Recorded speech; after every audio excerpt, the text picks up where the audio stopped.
Selamat pagi Bapak Ibu sekalian dan teman-teman yang sedang menyaksikan presentasi saya. Pada kesempatan kali ini saya akan menjelaskan hasil desain saya di Museum Bahari Jakarta.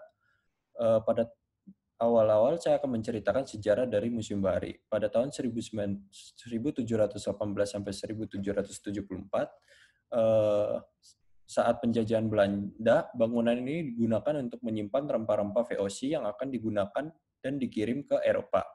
Dan selanjutnya pada tahun 1942 sampai 1945, Museum Bahari ini dijadikan sebagai gudang logistik. Dan pada pasca kemerdekaan di tahun 1945 sampai 1976, bangunan ini itu digunakan Indonesia sebagai gudang PLN dan PTT. Selanjutnya ini site analisisnya. Site analisisnya itu Museum Bahari itu terletak di Jalan PS Ikan nomor 1, RT 11 RW 4, Penjaringan, Kecamatan Penjaringan, Kota Jakarta Utara, Daerah Khusus Ibu Kota Jakarta. Dan museum ini juga dekat dengan Museum Sejarah Jakarta, dekat dengan restoran VOC, Rumah Sakit Duta Indah, halte bus, dan juga hotel. Selanjutnya, masih dengan site analysis, untuk advantage dari area ini itu, dia tuh berada di dekat laut, dan areanya itu tidak dikelilingi oleh gedung-gedung pencakar langit, sehingga si Museum Bahari ini kayak tidak tertutup atau sama si gedung-gedung pencakar langit. Terus dia karenakan areanya yang jauh dari jalan raya ini, membuat kayak si Museum Bahari itu tidak terlalu bising sama suara kendaraan yang lewat. Dan untuk keberadaan yang bangunan yang bersebelahan dengan Pelabuhan Sunda Kelapa ini, kayak dia tuh berpotensi untuk menghadirkan landmark pada area masuknya museum. Dan selanjutnya itu untuk disadvantage pada Museum Bahari ini, bangunan ini tuh bersebelahan dengan mulut sungai ke lautan. Jadi tuh si area dinding dari Museum Bahari ini sering terjadi penggaraman yang dapat dilihat di gambar yang di atas yang sudah saya tampilkan. Selanjutnya, ini untuk data lokasi. Untuk area dari Museum Bahari itu sangat memanfaatkan pencahayaan dan penghawaan alami yang dimana dia itu menggunakan bukaan-bukaan jendela yang mengelilingi bangunan dari Museum Bahari. Selanjutnya, untuk Museum Bahari itu sendiri itu memiliki tinggi bangunan yang lebih rendah dari jalan raya. Jadi ketika dia hujan itu sering tergenang air dan juga suka banjir.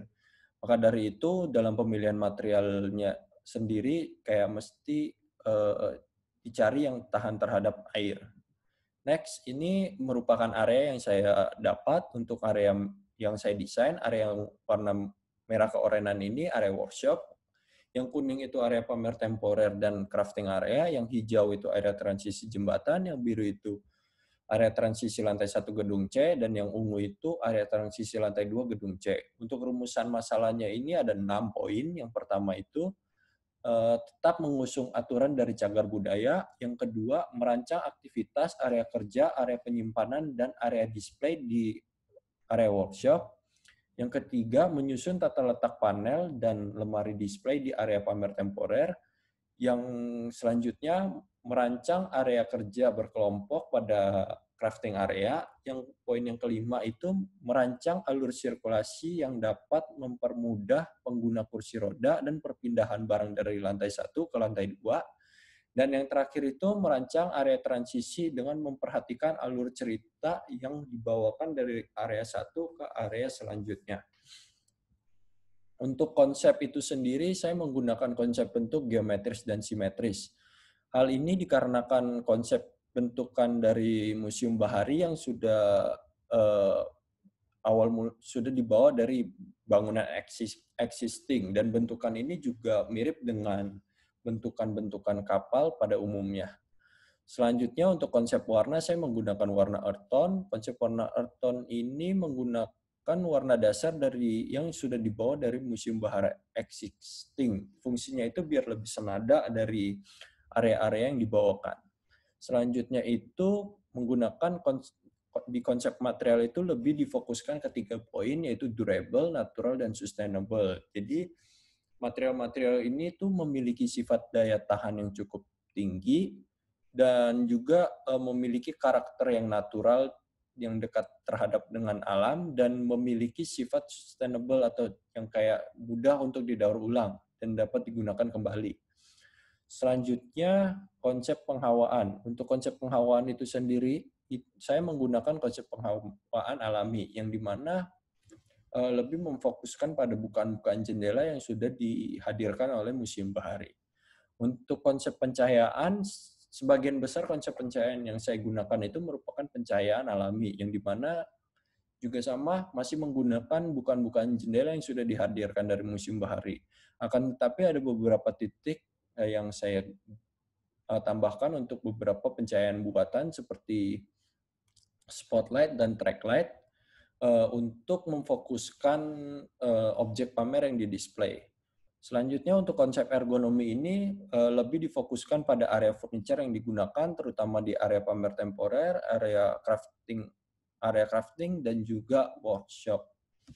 Selanjutnya ini merupakan material board.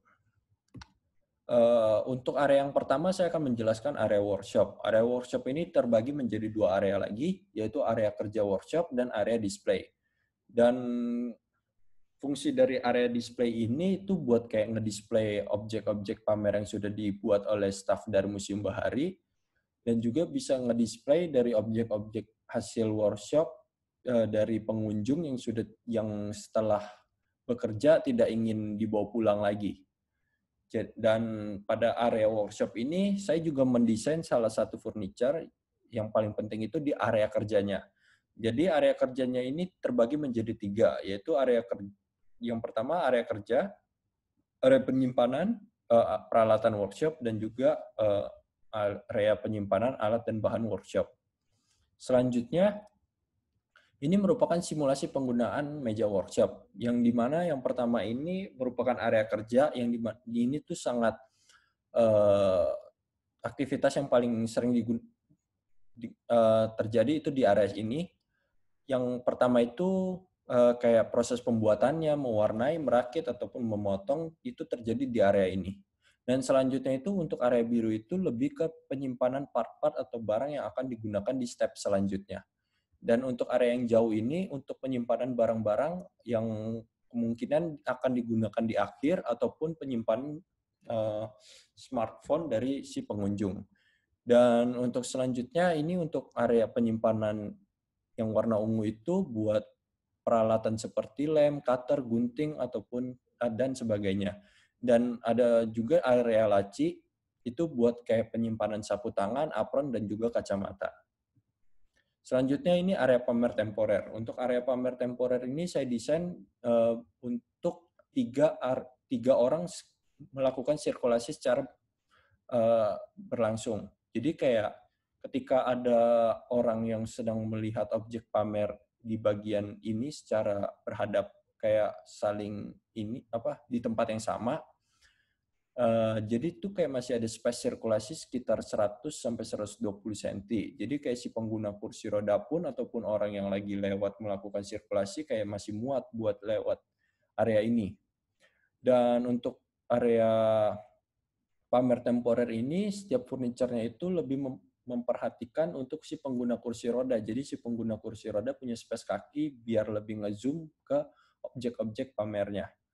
Dan di sini juga untuk memperlihatkan tinggi dari panel yang akan digunakan di area jarak pandang sama tinggi panel yang akan digunakan di area pamer temporer. Selanjutnya itu area transisi lantai 1 gedung C. Area ini saya terinspirasi dari bentukan lengkungan lambung kapal dan juga grid-grid kotak yang membungkus dari lorong ini. Dan setiap area transisi ini saya berikan apar sebagai pencegahan terjadinya kebakaran. Dan selanjutnya terdapat panel informasi yang menceritakan tentang kapal pinisi dikarenakan area ini diapit oleh ruangan yang menjelaskan tentang kapal pinisi dan juga objek kapal 1:1.